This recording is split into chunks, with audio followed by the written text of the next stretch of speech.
So why is Allah saying to him the following ayah? Stay away, Ya Muhammad, from idols. You're supposed to be a follower of Jesus, and you're using words like that. Well, And it's you not my expect people to words. believe you're sincere. It's not my words. It's the words of Allah. Are you embarrassed of Allah?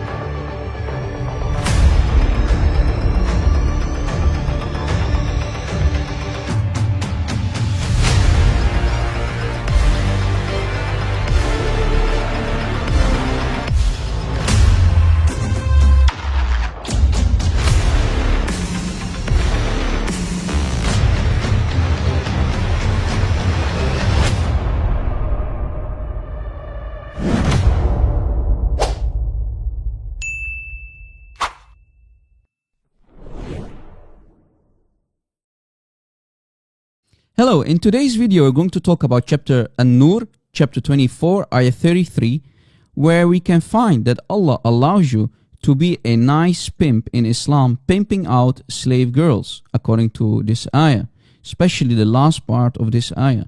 If you force your slave girls, or let's say girls, into prostitution, Allah will be forgiving anyway. Allah will forgive you for it.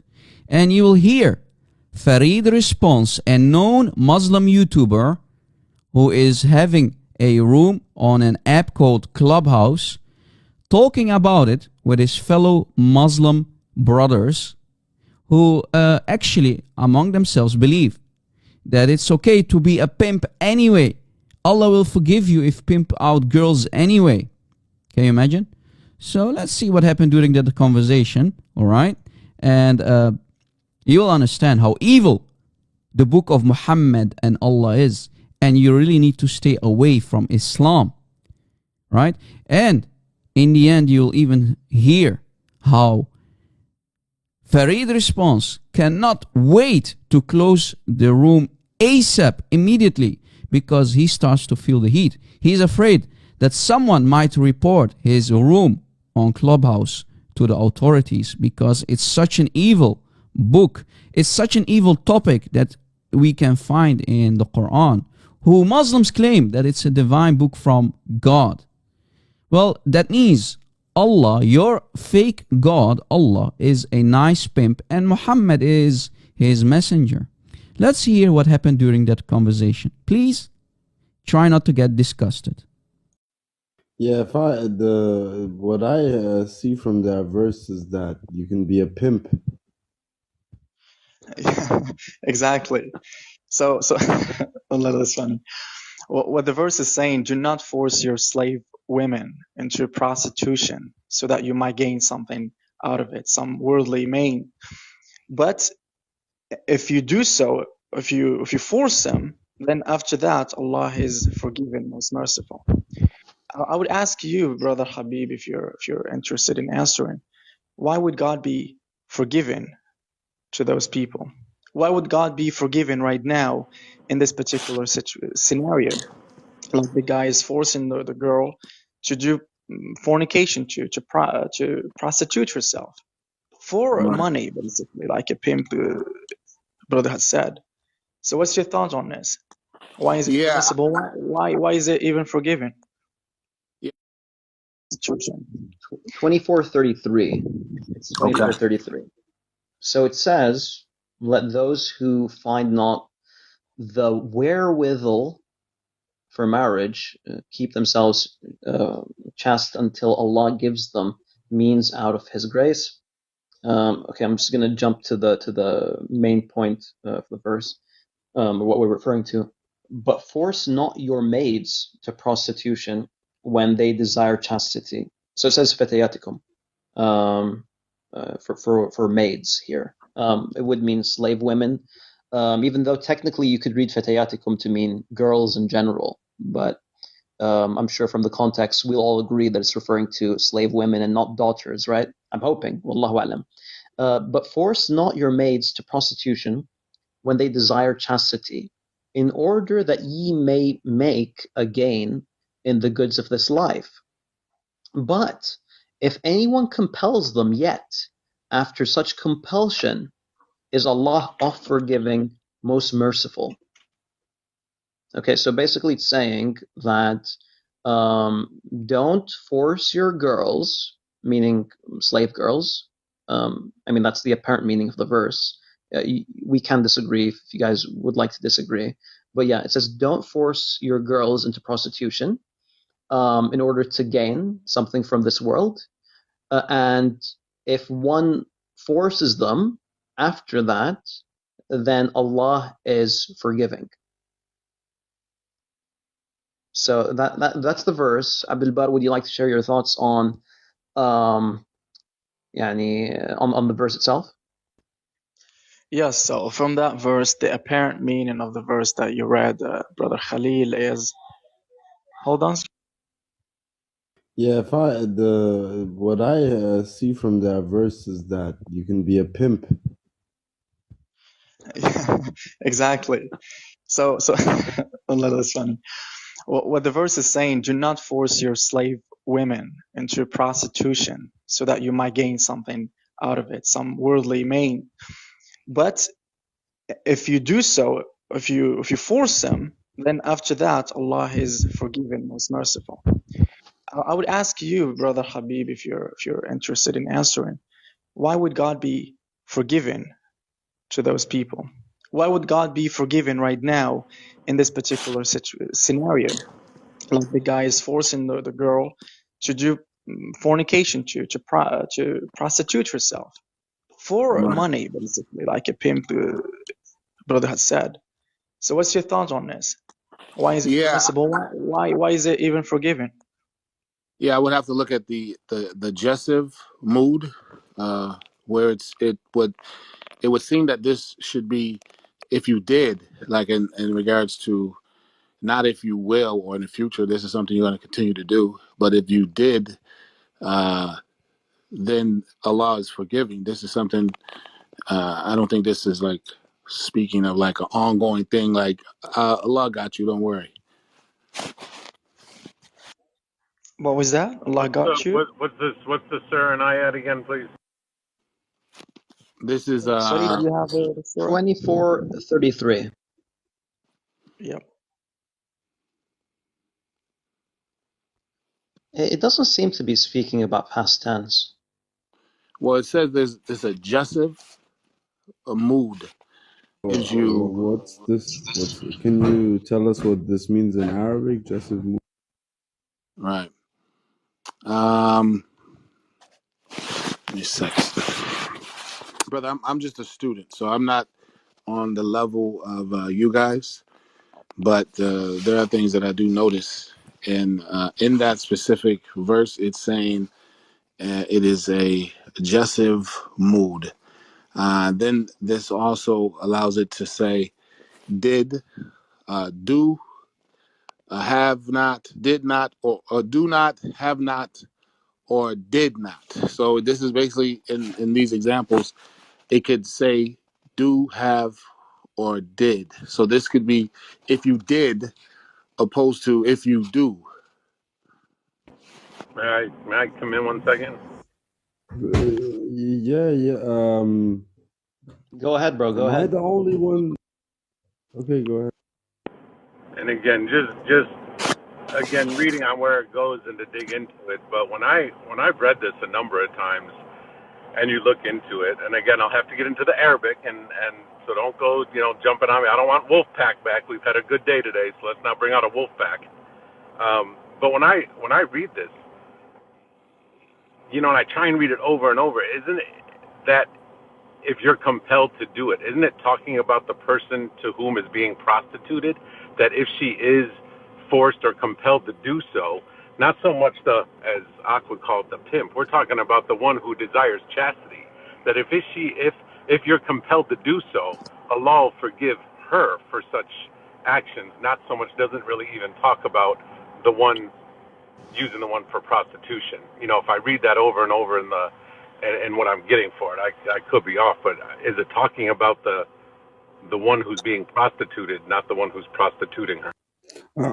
I mean, like, for example, in certain parts of Nigeria, marrying off your daughter is an essential part of surviving life, right? So sometimes you might you might basically prostitute your daughters so your family can survive, right? And it's about and what I can read from this verse, what is denoted here from the Arabic is basically that if that happens, then there is forgiveness, and I find that beautiful. Okay. Abdul Bar, would you like to share your thoughts on your understanding of the verse? On my real understanding of the verse, or the apparent meaning that you could get from the verse if you're a Your real Quranic? understanding before this room gets closed and we all get reported.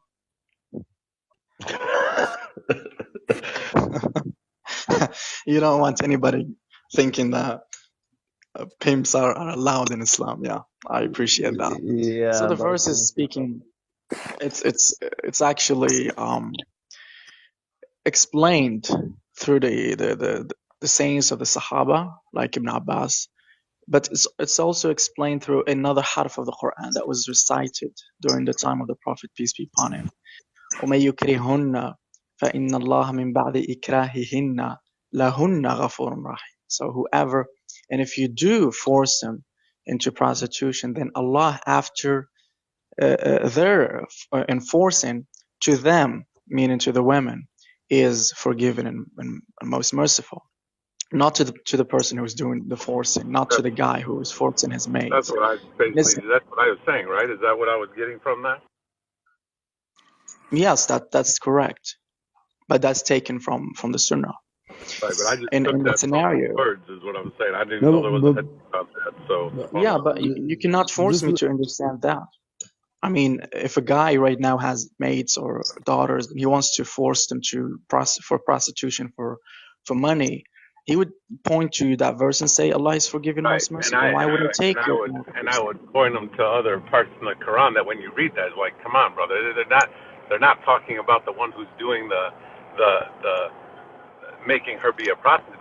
They're talking about the one who is being prostituted, that if she's forced to do so, then Allah is forgiving, right? I mean, we can fair enough, Jason. Reflect and stay on that, right?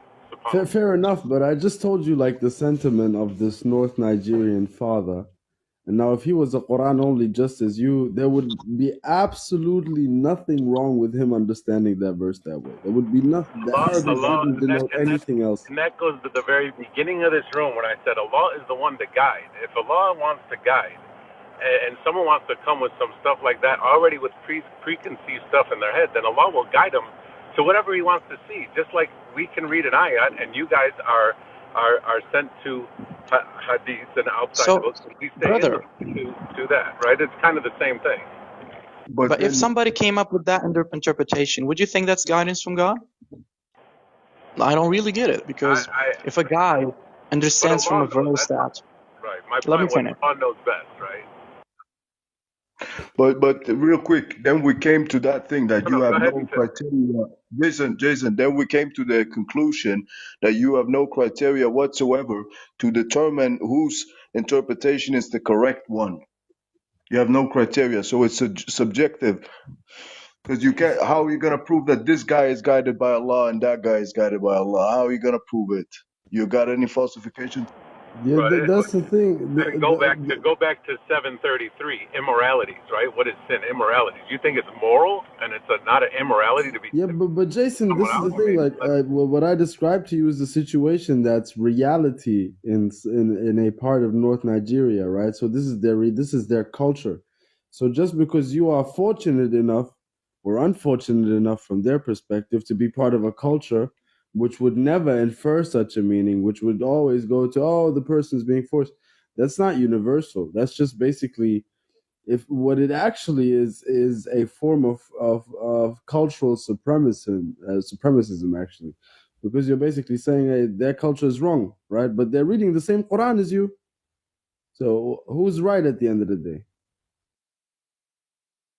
You will find out on Judgment Day. That's what he said before. But in this world, run to that which is good, and Allah will bring you all together. Inshallah. I know it's cultural. You're bringing cultural, and then you're bringing Quran. If you bring this Quran into that culture and they read it, what was the culture? What was the cultural act that he was speaking of?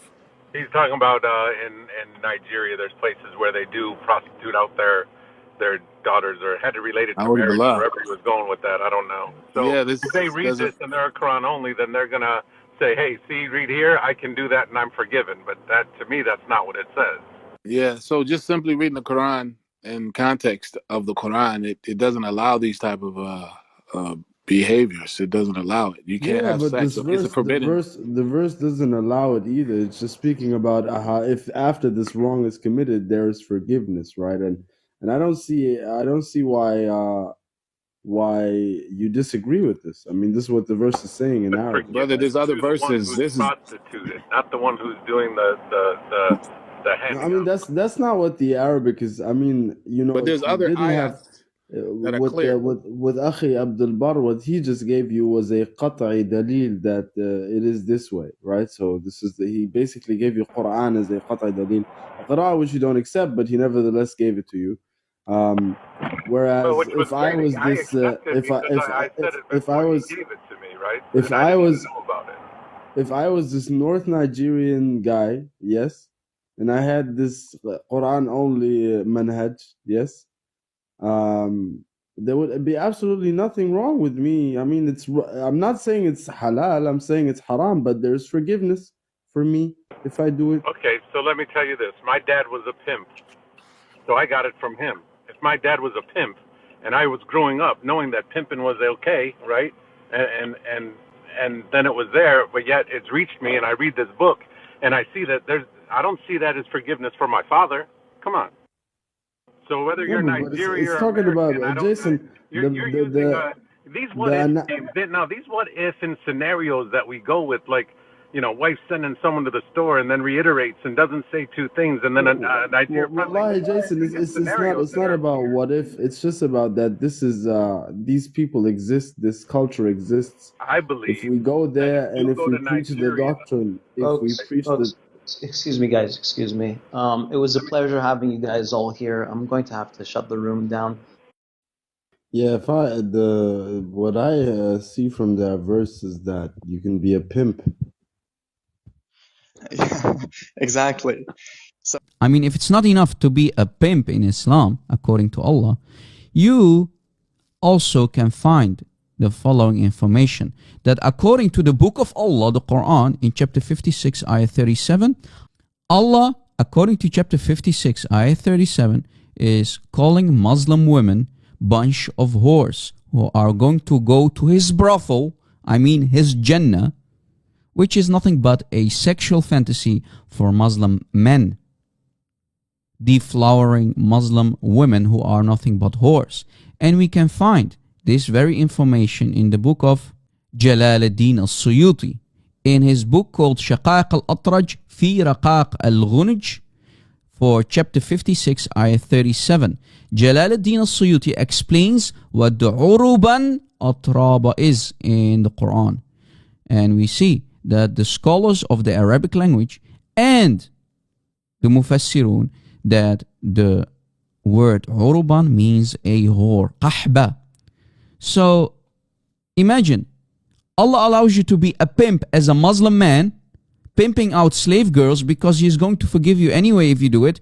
And if that's not enough, Allah will even call the Muslim sisters, daughters and mothers in His Jannah a bunch of whores. I mean, try to not get disgusted of this evil man-made cult of Muhammad that was created in the 7th century for evil men who only went after their sexual desires. Please stay away from Islam. Islam is only for evil men who love to think with their penis. That's it. It's a wrap, guys. Try to share this video on social media. Let it go viral. God bless.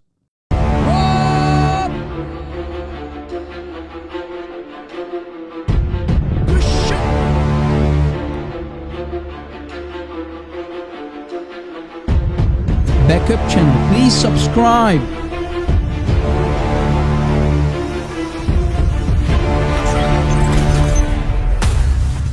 Did you subscribe, guys?